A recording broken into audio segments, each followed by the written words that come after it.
Retrospective podcast. I am finally joined with my colleagues Brett Pickler and Derek Lee after a little bit of an absence, but I'm glad back. that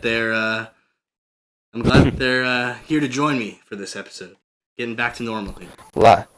Last time I was on this, I said we love Ryan Kessler. Today, I'm here to reaffirm that we absolutely love Kiefer Sherwood. And you know who else we love? Cam Fowler. What a game he had tonight. Yes, he had a hat trick, OT hat trick. Guy just wanted to copy Hampus, and it's Cam's first career hat trick. Yep, he went ahead and said, anything you could do, I could do better, Hampus. I'm the captain now. Yeah, Getzlaff was out, so Cam literally was the captain. Yeah, he stepped up. They had the special puck drop tonight for Hockey Fights Cancer, and who was taking the face off? Cam Fowler. There you go. Anyway, Cam basically said, I'm going to put the team on my back tonight, and did exactly that. But, other than Cam Fowler, the Ducks, I was watching this game, and this was the most Ducks, this was their best game, in my opinion, so far. They played the most like the normal Ducks were used to. The defensive zone was sharp, the penalty kill was sharp, and the PK was and the power play was terrible. So this is Anaheim Ducks hockey at its core. Yep, they had was solid. Yep, I got some pretty good seats for tonight's game, and let me tell you, that cycle they had going a couple times, was amazing to see. I missed it. I'm glad that I was able to see it up close in person tonight. Also, I was really impressed with the play of Patrick Eaves. It's his second game back after being cleared, and he seemed way more used to the game speed. He seemed like he was involved, and he just seemed like his old self a little bit more tonight.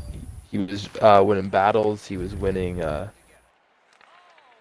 battles, making good plays, actually shooting the puck tonight. So it was a good game from him. Yep, he had a couple of odd man rushes that he created by winning battles and moving his feet. But unfortunately, they couldn't convert on those chances. But it's alright, because the Ducks got to win. Yeah, we break the losing streak, finally. But if we're going to go off anything like that, we're going to pull Kings, and we're going to fire our head coach immediately. JK, we won't get into that topic right now. Yeah, we'll see if we'll see how it goes on Tuesday.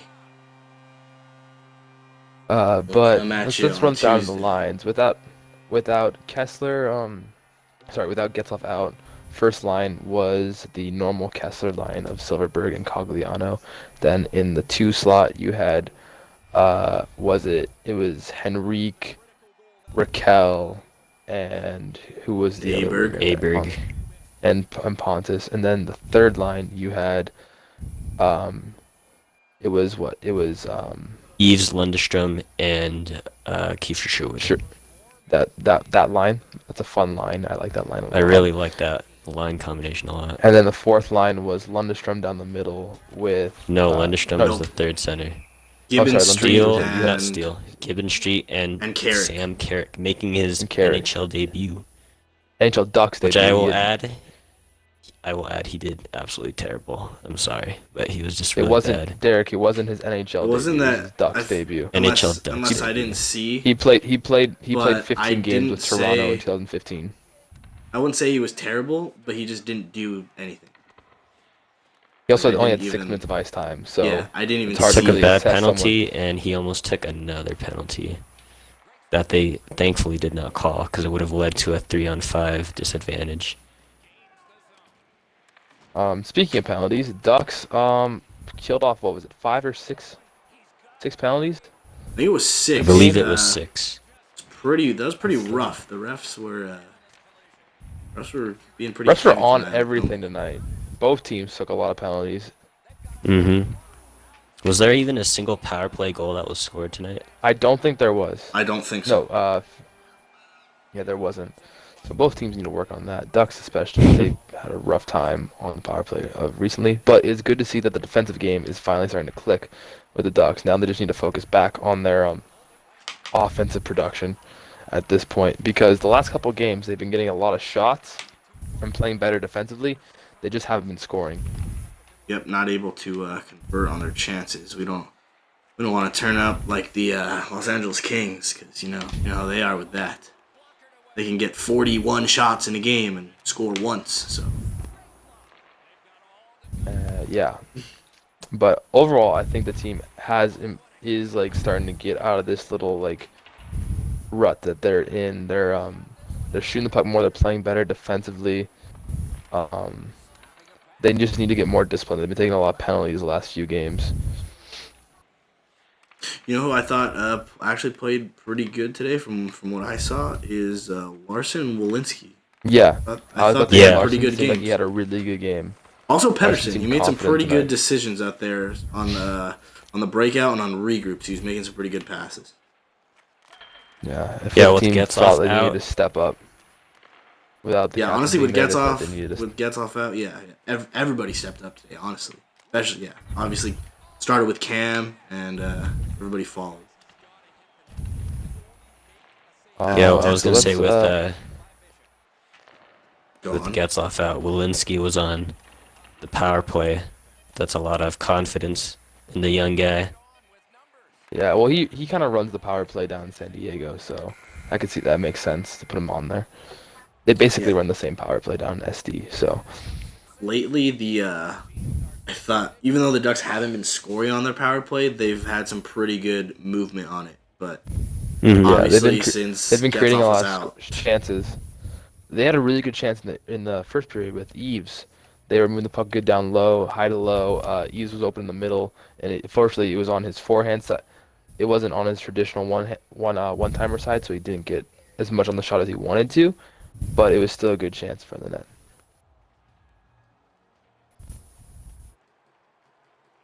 So let's run through some players and how we think they did. Auberg is continuing to play well. I thought he had another good game today. Was on the score sheet, but he had that one move in like either the first or second period where he just completely undressed Columbus's goalie and put it 5-hole, but it just went yeah, wide. that was right in front of me, and he had him. He had him all the way and just missed. With Aberg, I feel like all it is which is good that he has been getting it lately. All it is confidence with him. Yeah, He just needs to I be feel like he's confident playing because like he is he's like not a superstar, but he's a good player when he's confident and commits to what he's doing. well, like he's trying to play like how he did when he broke out in that 2015 playoff series against the Ducks. When he was on Nashville. Yes. He's playing like that, so that's good to see. He's moving the puck well. He's skating fast. He's got a lot of speed. He's got good skill with the puck. So that's good to see moving forward. Kiefer Sherwood had another unreal game. That guy, all that guy does is just skate and skate some more, and then win battles, hit people, Yeah. and just create chances. Yeah, he worked his butt off tonight, and you could tell, especially being from Ohio, Playing Sure against really wanted to playing get against his that goal. childhood team. Yep. Like And he got an you could assist tonight tell. though, so he got a point tonight. So that's good. Get a point against your hometown team. Yeah, you could tell he was really playing tonight. I thought he was gonna get one. He had a lot of chances, but it's all right Yeah. as long as he's getting chances. Overall, great game. You can't be mad at that. He would played an absolutely phenomenal game from start to finish. Yeah, That whole line was just really good tonight. Yeah, just normal thing on the forecheck. I even saw one time him and Lundestrom were kind of doing a two-man forecheck. I think it was in the third period, and it just looked fantastic. Both guys just moving their feet, getting their sticks in the lanes to disrupt the defenseman from making a pass to the wingers. Yeah, Lundestrom and Kiefer Sherwood are going to be very fun on the Ducks roster. I think about 1 to 2 years. They're going to be very fun to watch. I feel like they're going to be the rookie group that the Ducks got going right now is going to be very fun in the next few years. Yeah, we have we've drafted so well and have so many good young players. Well, Kiefer wasn't drafted, but still. Well, Or a what? lot of good young players. He was undrafted, signed as a Yeah, he undrafted was- college free agent. That Yeah. one day when they don't have gets off Perry, they're gonna have some guys that will be able to carry the ship. Yeah, and then at that point you also have Kasha being a veteran, or like a more veteran than he already is. You have Raquel, Silverberg, Hampus, Fowler. Maybe Silverberg. Maybe. Okay. Montour. You know what I was kind of thinking about earlier? Getzoff was out. Cam had a big game. They followed. Maybe that's the future captain right there, Cam Fowler. That's been known. Well, it definitely showed tonight. The team followed his play. Who else? Who else had themselves a game? Obviously Cam, hat-trick. But he was moving the puck all night. He was doing really well. I feel like when he's not playing, who is Cam playing with tonight defensively? He plays with Walensky right now. Walensky's a stay-at-home defenseman. I feel like Cam had a lot more freedom to get the puck up the ice tonight, and it showed. Like, he's been playing with Manson lately, and Manson also likes to rush the puck up, so sometimes Cam has to stay back. I feel like Cam had full range tonight, and that really showed, like, able to get the puck in the zone effectively, and honestly, he just seemed like a different player almost than he has been the rest of the year. Because he got his first, those were his first 3 goals of the season. That skating ability of Cam Fowler, you don't want that to go to waste. Yeah. And then I heard on the broadcast, Hazy said that Nick Ritchie is close to being back, so that's good. Comtois also practiced. Yes, was that yesterday or this morning? So hopefully he'll be back soon. Manson, have they actually said what's wrong with Manson? I haven't heard anything I haven't seen anything how either. Manson's doing. Nothing on Getzoff either. Just said day to day. Wonder what's going on. Maybe his is still bothering him. The groin. Maybe, or maybe you just like tweak something. Yeah, maybe just a day off here. Yeah. Ooh. So it's really good that they were able to win this game without him, though. Without Getzoff. Yeah, also that should be a big confidence boost for all the guys there. Every guy on the roster. All the young guys. Also, what do you think the lines are going to look like when Comtois, Cautious, Silversberg, all of them come back? Because right now we have, like, a lot of people still up. I think, obviously, you could send down. There's a few guys you could send down, but I want to hear what your guys' thoughts are. Oh, man, well, Silverberg already came back, so we know what that's going to look like for now. I think when Comtois comes back, Gibbons will come out of the lineup, because he hasn't really been playing a lot lately. Gibbons and... Yeah, but where do you slot Comtois? Where do you slot them in the lineup? What line do you change? Henrique, Comtois, and somebody. Do you put Silverberg back with Comtois in that line? That line was on fire before they both got hurt. And then you put Sherwood with Cogliano and Kessler? Maybe. That's a really good forechecking line. That's a very good high-energy third line right there. Okay, let's see. Yeah, Getzlaf, Raquel, Ritchie, Comtois, Henrique. Silverberg. I don't know. Eves? That means Eves is going to be on the fourth line? I think I'd put Eves there second. Or, okay, we're not putting first, second line. We're just saying line. Just Eves there. And then I think, based on tonight, I think they played really good. Cogliano, Silverberg, Kessler. I feel like I'd stay together for a little bit. And then I say you put Kasha on the line with Raquel and Getzloff. Kasha had great chemistry with Henrique last season. Oh yeah. Oh Henrique. Yeah. Oh, there we go. Henrique Comtois Kasha. But that puts Eves on the fourth line, which I mean, you don't. Well, yeah, but I think the fourth line. A fourth line of the Ducks are gonna probably do what they did a while ago. They don't have a traditional fourth line where they're gonna roll Lundestrom, Eves, and who else? And honestly, if you think Richie. about it, maybe that's just good for Eves because he doesn't have to actually. Yeah, he doesn't have to actually be playing that many minutes a night.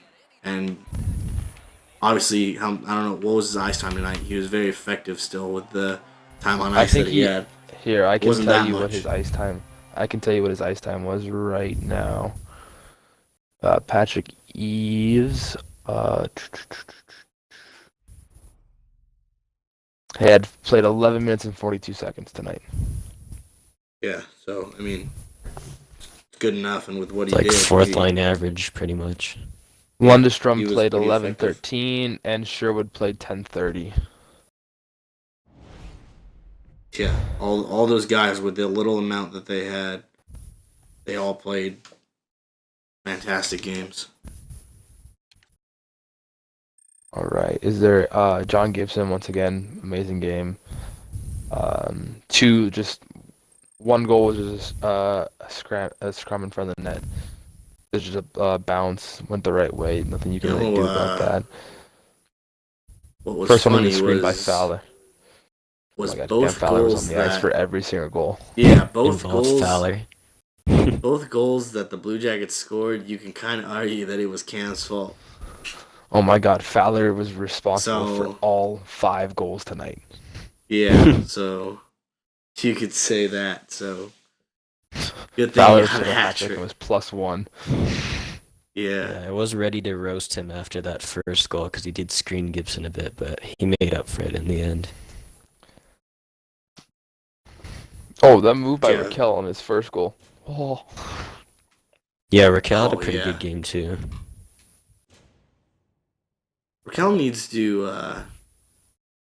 shooting the puck obviously more. he's a good stick handler, but there's some he's a good stick handler, but when he's in the zone sometimes, instead of like cycling it or doing something, he tries to dangle and turns it over. Loses it.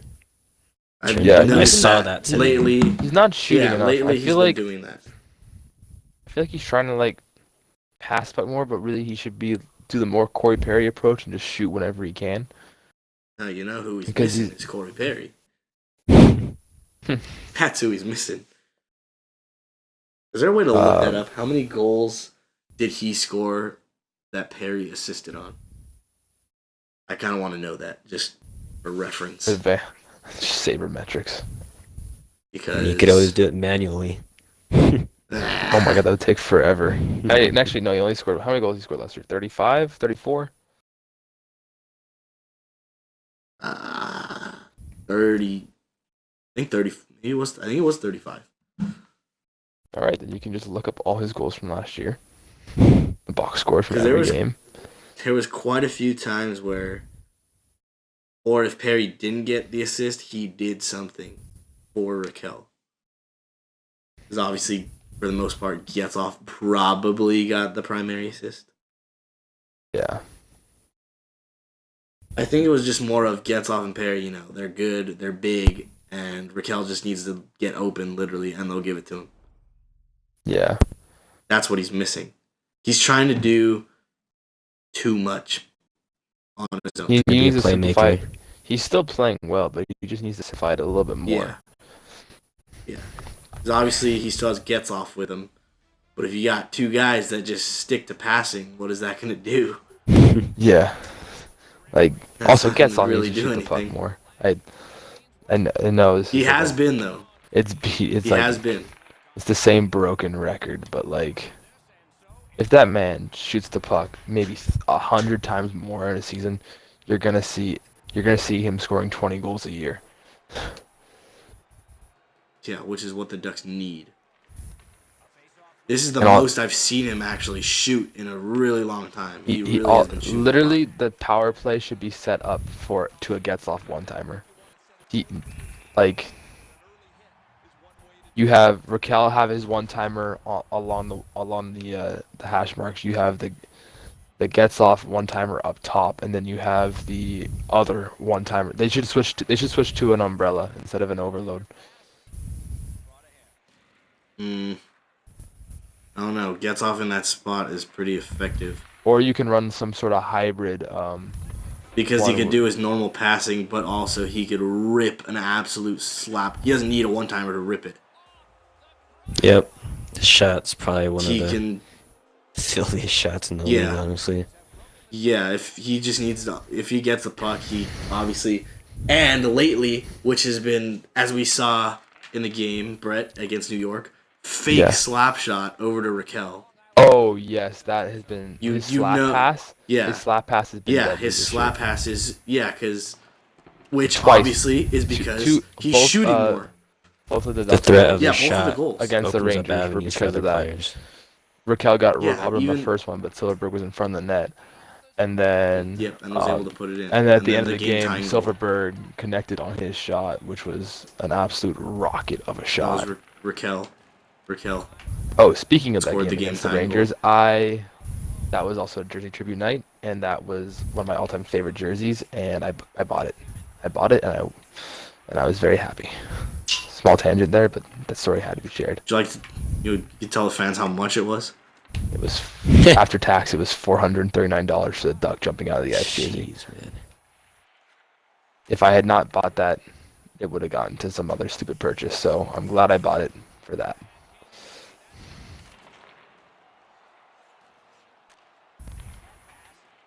But yeah, Getzlaf shooting more is just adds that threat. Even if he still doesn't shoot it. Against the Rangers, they were like, oh shit, he's whining it. It's like the Mighty Ducks, dude. Fulton, they're like, oh, this guy's gonna shoot. Everyone doesn't shoot it. Yeah, doesn't shoot it and just pass right in front. Easy money, easy goals. Yeah. Also, people need to start Getzlaf. I think Getzlaf needs to spend an hour, just spend one practice or after practice, just passing pucks to his entire team so they can all catch his passes. Yeah, I don't know what it is. Right now, Corey Perry is the only one that can catch his pass every time. It never goes off his stick. Corey Perry and Cam Fowler are the only two people who can catch his passes. Raquel's getting there. Yeah, even Raquel still. Yeah, once in a while it'll bounce off his stick. And it's not because it's a bad pass either. It's because he passes it so hard and so crisp that they just can't handle it. It's too perfect of a pass. They don't know what to do. Yeah. It's they get confused because it was too good.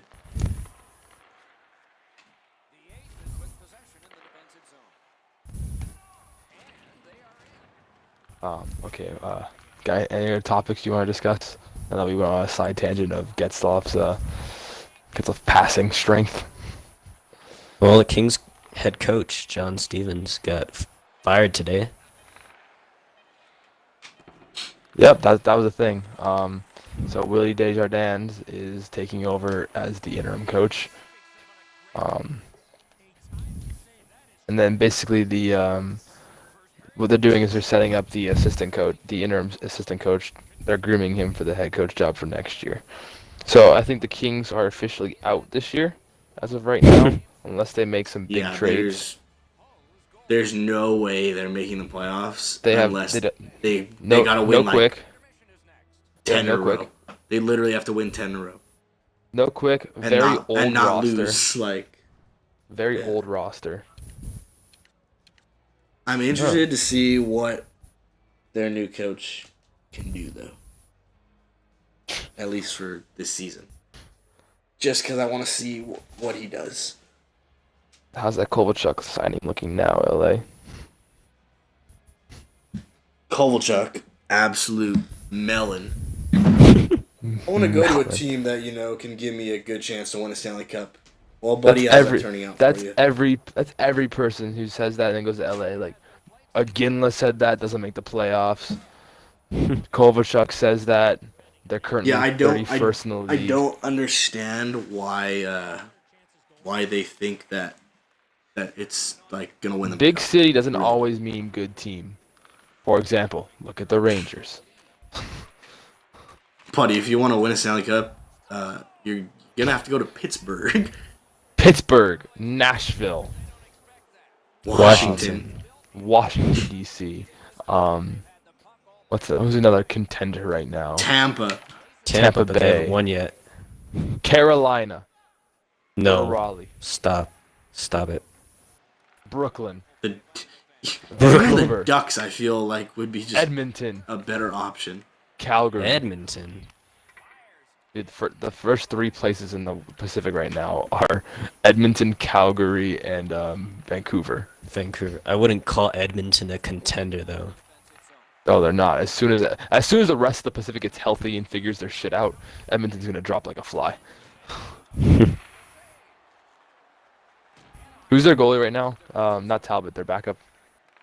Koskinen. Yeah, he can't stand on his head forever.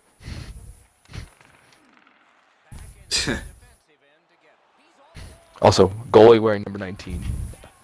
It's so weird. I feel like Pat Maroon's in net. I respect it. I do respect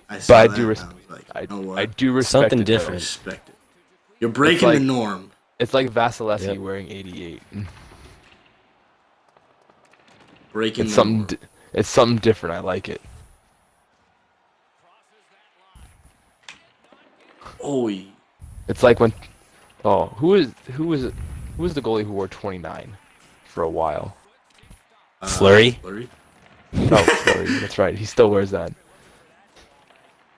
What are the most random goalie numbers you've ever seen in your life?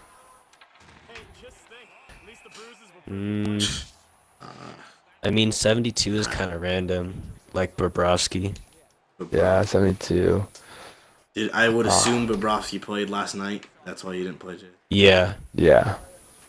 And they lost 1-4 against the Kings, and their head coach still got fired, so that's good. I'm trying to think of like goalies around the league. Everyone kind of wears the same number. 41's not that random anymore because a bunch of goalies are wearing that one. Yeah. Briz wore 80. Yep, that's true. That was how long? 80. How many? Wasn't that just for one season though? That was with the Ducks. For like half the season. And his time, and with his time in Edmonton, and with his time in Minnesota. He wore. Yeah, 80. they're like, "Hey, buddy, you're not a good goalie anymore. Wear this terrible number." That's how that went down. Korpisalo also 70. Wear this weird number. Actually, that was also a weird number, 70. Yeah, both of the Blue Jackets goalies have pretty weird numbers, I'd say. Pretty unorthodox numbers.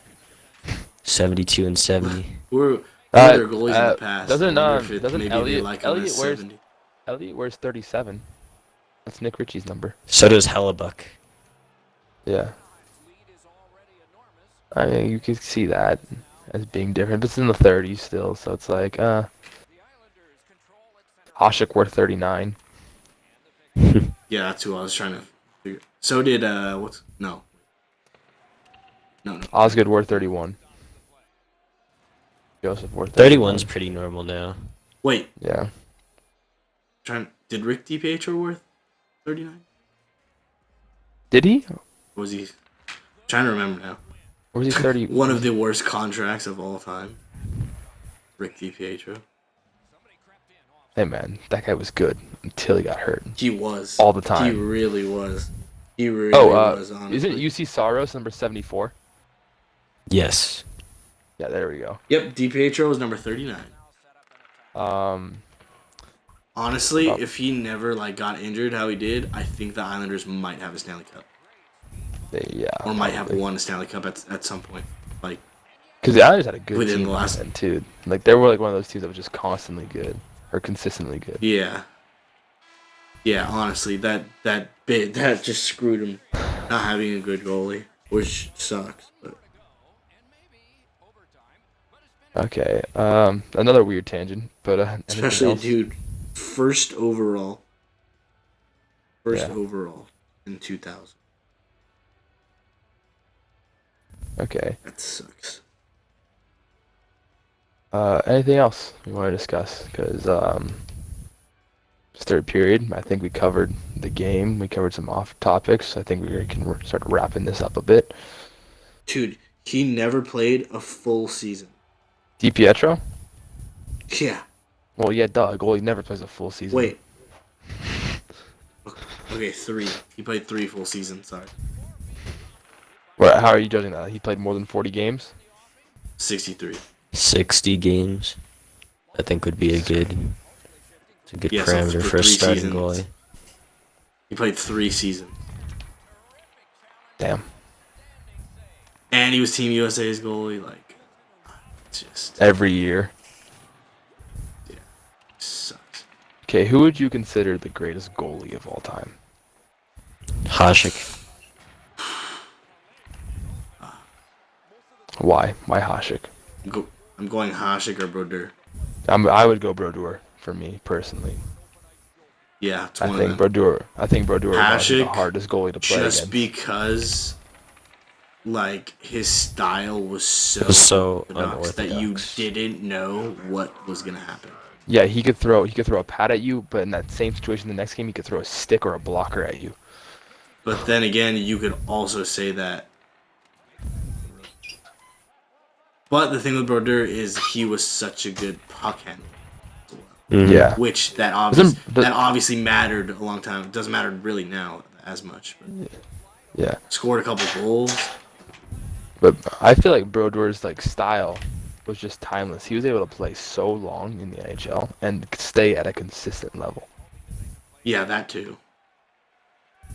And then obviously number 3 probably be Patrick. Yeah, Patrick Waugh. Yeah, The you only can't thing argue is, stats on that.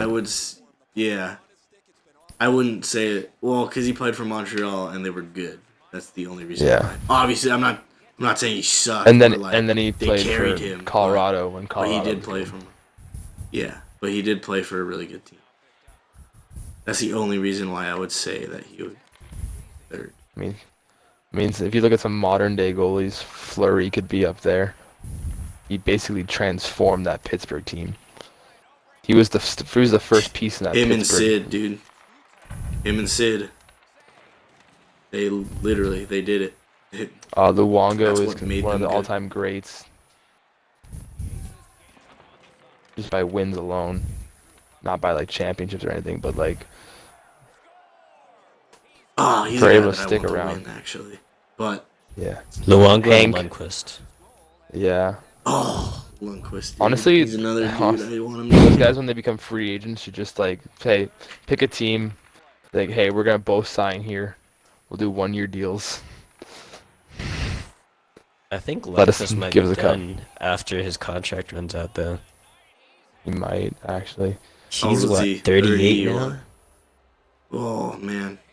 He's got 2 more years left. I I mean, the mean, Rangers Rolison could trade played. him, Yeah. Rolison played till he was 41.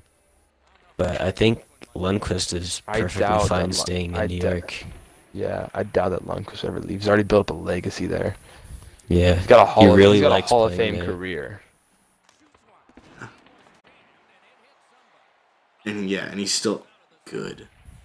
Obviously, he's not as good as he was before. He's He's getting a fan old. favorite. He's a fan favorite. He's so good. He's one of the Mhm. most respected Yeah, guys. he's in one the of league. those like he's like Ovechkin, Timu. It's like, how do you not like that guy? Yeah. Well, okay, Ovechkin recently. Ovechkin like back in the day. Ovi's gone through the biggest character transformation, like I would say, possibly out of anybody ever. Yeah. All right. Any last thoughts you want to get out before we wrap this up? Never draft a goalie in the first round. False. Fleury You was should drafted first overall. Fleury was drafted first overall. In the modern era. That was the modern era, technically. Yeah, we're getting close to Was 20 Fleury, years. Fleury was 2003. Oh my God, that was. Oh my I God, think. that was 15 years ago. That's what I'm saying. Like, it is modern era, but it's like within the last The- like 10 years, how many goalies that have been drafted in the first round have been like super good, John like Gibson, off the top of your head?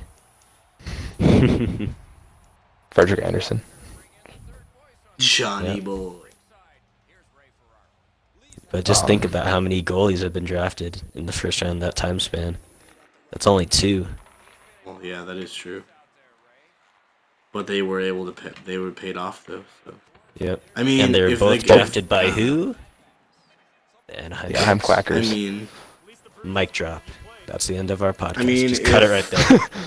the Cut it right there. goalies. if the goalies are good enough, I mean, and you need them, I mean, I don't have a problem with somebody picking a goalie in the first round.